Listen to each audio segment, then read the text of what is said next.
Hi കൂട്ടുകാരെ, ഇന്ന് മുട്ടത്തൊക്കാണ്. ഇവിടെ തമിഴ്നാട്ടിലെ മുട്ടത്തൊക്കെന്ന് പറയും.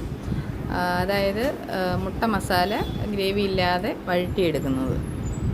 അതിനായിട്ട് മുട്ട 4-5 പുഴുങ്ങിയെടുക്കണം. എത്ര നിങ്ങൾക്ക് ആവശ്യമുണ്ടോ അത്രയും രീതിയിൽ പുഴുങ്ങിയെടുക്കണം. പുഴുങ്ങി ഞാൻ പൊളിച്ച് വെച്ചിട്ടുണ്ട്. അപ്പോൾ അതിനായിട്ട് നമ്മൾ 2 വലിയ സവാള, ചെറിയ സൈസ് ആണെങ്കിൽ 3-4 എടുത്തോളൂ. നമുക്ക് എന്തിനു വേണ്ടി ഗ്രേവി ആവശ്യമുണ്ടോ അത്ര അതനുസരിച്ച് ഇടണം. ഞാനിത് 2 വലിയ സവാളയാണ്.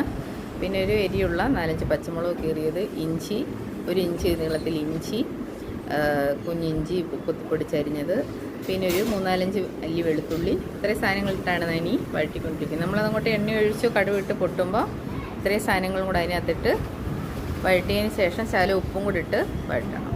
അപ്പം നമ്മുടെ സവാളയെല്ലാം ബ്രൗൺ നിറമാകുമ്പോൾ നമുക്ക് മുളക് പൊടി, മല്ലിപ്പൊടി, മുളക് പൊടി കുറവും മല്ലിപ്പൊടി കുറച്ച് കൂടുതലും, പിന്നെ ഒരു ശകലം ഗരം മസാല, ശകലം മഞ്ഞൾപ്പൊടി. ഇതെല്ലാം നമ്മുടെ ഒരു ഐഡിയയ്ക്ക് അനുസരിച്ചാണ്. മഞ്ഞൾപ്പൊടിയൊക്കെ കുറേശ്ശെ ചേർത്താൽ മതി. പിന്നെ ഇത്രയും നല്ലതായിട്ട് മിക്സ് ചെയ്തിട്ട്, ഇത് ഗരം മസാലയാണ് ചേർക്കുന്നത്, വീട്ടിൽ പൊടിച്ച് വെച്ചതാണ്. ഒരു ശകലം കുരുമുളകും കൂടെ ഒക്കെ ചേർത്താൽ കുറച്ചുകൂടെ ടേസ്റ്റാണ്. ഞാൻ ശകലം കുരുമുളകും കൂടെ ക്രഷ് ചെയ്തിരുന്നുണ്ട്.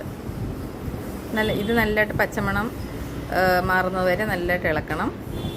ആ ഒഴിച്ച എണ്ണയിൽ തന്നെ നല്ലതായിട്ടൊന്ന് വഴറ്റിയെടുത്ത് കഴിഞ്ഞാൽ പച്ചമണം മാറിയിട്ട് ശകലം ചൂടുള്ളൂ. അതാണ് ഞാൻ കുരുമുളക് ക്രഷ് ചെയ്താണ് അങ്ങോട്ട് ഇടുന്നത്. അപ്പോൾ അത് ഇട്ട് കഴിഞ്ഞിട്ട് വെള്ളം തിളപ്പിച്ചിട്ട് അരച്ച് വെച്ചിട്ടുണ്ട്. അതായിരിക്കും ശകലം കൂടെ ചേർത്തിട്ട് അതൊരു ശകലം ഗ്രേവി, ഒത്തിരിയല്ല, ഒന്ന് പുരട്ടിയ മാതിരി വെച്ചതിന് ശേഷം നമുക്ക് ഈ മുട്ട അതിലോട്ട് ആഡ് ചെയ്യാം. മുട്ടയ്ക്ക് ആവശ്യമായ ഉപ്പും കൂടെ ലൈറ്റായിട്ടൊന്ന് ഉപ്പ് പൊടിയും കൂടെ ചേർക്കണം. ഇതെല്ലാം നമ്മൾ ഓൺ ഐഡിയയിലാണ്. ഇതെല്ലാം ഒരു കണക്കൊന്നും ഞാൻ വെച്ചിട്ടില്ല, എൻ്റെ ഒരു കണക്ക് കൂട്ടലിലാണ് ഈ വെക്കുന്നതെല്ലാം. അപ്പം നമ്മൾ നല്ലതായിട്ട് വഴണ്ടി വന്നിട്ടുണ്ട്. അതാ നോക്കിക്കേ, തിളപ്പിച്ചരച്ച വെള്ളം ശകലം ഒഴിച്ചിട്ടുണ്ടായിരുന്നു. നമ്മുടെ മുട്ട പുഴുങ്ങിയതും കൂടെ അങ്ങോട്ട് നീളത്തി നെടുകനെ മുറിച്ച് ഇതിലോട്ടിട്ട് ആവശ്യത്തിന് ഉപ്പും ചേർത്ത് ഇനിയൊന്നും ലൈറ്റായി തോന്നണം. നോക്കുമ്പോൾ മുട്ടത്തൊക്ക് തയ്യാർ. Thank you.